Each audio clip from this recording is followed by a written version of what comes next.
ጥቂት ጊዜ አለፈ ከተናገርካቸው አብርሃምና ሳራን ተስፋ ፈተናቸው እዚህ የተነሳ እርምጃን ወሰዱ አንተንም ቀደሙ እስማኤልን ወለዱ ግን አንተ ጌታችን ስለ ተስፋ ብለህ ይስሐቅን አምጥተህ ቃልን ፈጸም ቃልን ፈጸም አትቸኩልም አንተ ደግሞም አትዘገይም ቀስ እያልክ ብትሄድ ማንም አይቀርም ነገርን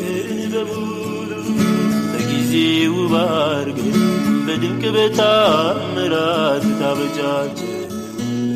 ምን ትገልጻለህ